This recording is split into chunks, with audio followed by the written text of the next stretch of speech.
Noon, umiiyak ka kasi wala kang laruan. Ngayon, umiiyak ka kasi pinaglaruan ka na. Maliit ka noon. Pero ngayon, wala pa rin pinagbago. Noon, hindi lahat ng magsyota naghahalikan. Ngayon, hindi lahat ng naghahalikan magsyota. Noon, hihintayin muna ang kabilugan ng buwan bago ikasal. Ngayon, hihintayin muna ang bumilog ang tiyan tsaka ikasal. Noon, kapag ang lalaki makinis at maputi, anak mayaman. Ngayon, kapag ang lalaki makinis at maputi, teka, bading ata yan? Noon, ang tunay na lalaki marunong mag-antay. Ngayon, ang tunay na lalaki mahirap ma-identify. Noon, ang mga gwapo tinitilian ng mga babae. Ngayon, ang mga gwapo tumitili na rin. Anyari, Dre? Yung lalaking kinababaliwan mo noon ay nataulbugan ng beauty mo ngayon, day. Bongga ka, te. Noon, kapag blooming, nasaktan at umasa. Ngayon, kapag blooming, naka-move on na. Noon, uso ang harana. Ngayon, mupo ka lang, konting kwentuhan. Pagkatayo nyo, kayo na. Noon, ang kaibigan ang labasan ng sama ng loob. Ngayon, Twitter at Facebook na. Ang crush noon, I like you. Ang crush ngayon, I love you. Noon, love at first sight. Ngayon, love at website. Noon, love comes to those who wait. Ngayon, minute-to-minute. Ang mga taong tinuturing mong espesyal noon, ay binabaliwala ka na lang. Ngayon, noon, wash your hands before eating. Ngayon, insta photo muna bago kain, ha? Secret photo noon, throwback picture na ngayon. Noon, kapag wala ka sa grupo, huli ka sa topic. Ngayon, kapag wala ka sa grupo, ikaw na mismo yung topic. Noon, pasimpleng nagtitext habang nagkaklase. Ngayon, pasimpleng nagpo-post ng status habang nagkaklase. Yung taong nagsasabing mahal na mahal ka noon, ay kinakamusta ka na lang ngayon. Noon, kapag tulog ka, di ka uutusan, bubuhatin ka pa sa kama. Ngayon, kahit puyat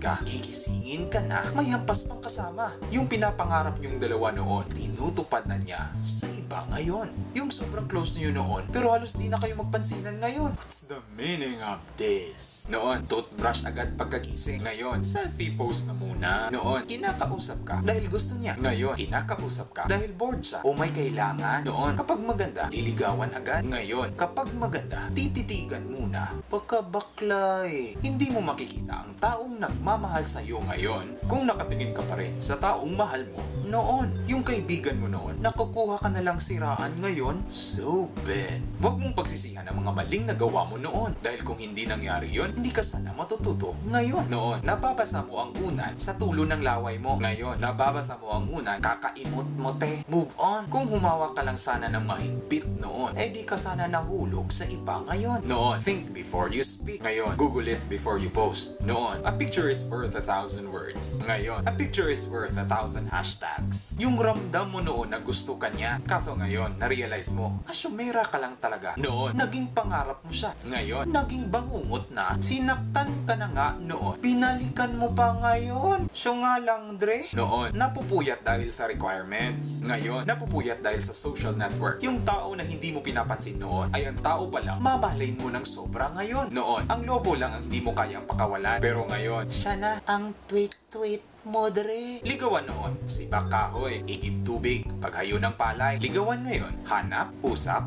deal. Ikaw, ano hanap mo? Yung eksenang noon, kapag gwapo, babaero. Ngayon, pati tsaka, babaero na rin. Minsan, susi pa. Tigas ng bagang, Dre.